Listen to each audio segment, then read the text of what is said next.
Premier, these are some of the questions that were posed by readers on Adelaide Now. An interesting one from someone called Vicky Chapman. Will you guarantee that Michael Atkinson will not be reappointed by you to the Attorney General's portfolio after the election? Michael Atkinson has been an outstanding Attorney General, because when we went out to the community before we were elected, we went to 150 community meetings, and in all of those meetings people came through with, will you promise, if you're elected, to toughen up the criminal law and recruit more police, because the Libs have been cutting back police numbers.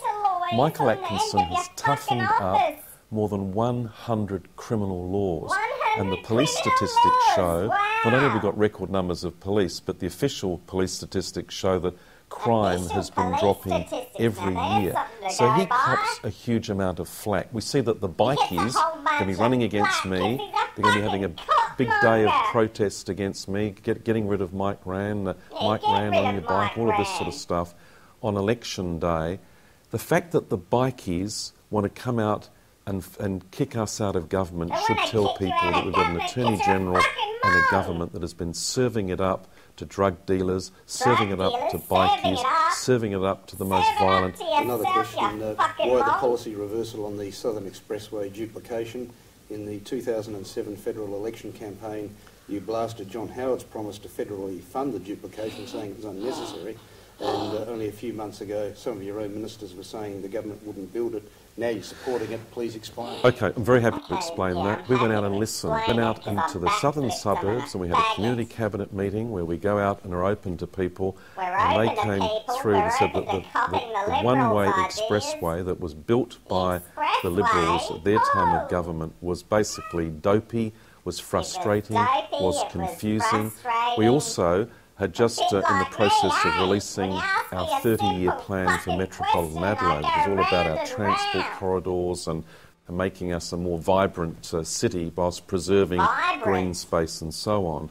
And it was in that, in fact it was in the draft plan we put out in July. It's just that I think maybe some of the journalists who had been told to read the plan hadn't seen it. But we were about to fix the Darlington interchange there, and what we did was essentially, so if we built that and then had to build the expressway later because of all the projected population growth, we then have to knock down something that would cost a lot of money to build at Darlington. So we thought we might as well just fix it up. But this is about a government that's gone out and listened to the people. And I think that's what Adelaide Now listeners want us to do. I mean, it was like the decision that Michael Atkinson made recently in terms of internet sites. People say, wouldn't it be good if politicians admitted their mistakes and reversed them? Because when you do, they call it a backflip or, you know, this is terrible, da-da-da-da-da. Another question from a reader from Brooklyn Park. You've broken so many promises in the past 8 years. Why should we believe anything you say this time around? Well, that's just rubbish. I mean, the fact is that we promised that we'd rebuild this state's finances, and we have.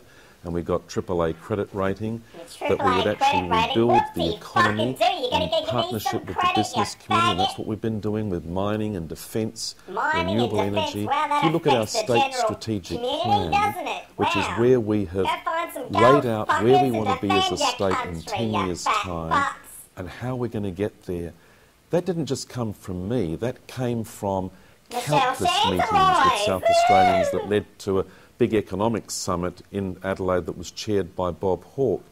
That economic plan, that state strategic plan, is our Bible, whether it's on renewable energy or mining. We're sticking to it and we're delivering. And just look at what's happened in our hospitals. You know, the hospital, when I mentioned 1,100 more doctors, 3,600 more nurses, that's about reinvesting in our health system rather than what the Libs wanted to do. I mean, they privatised the Modbury Hospital. We had to bring it back, and they wanted to privatise the Queen Elizabeth Hospital.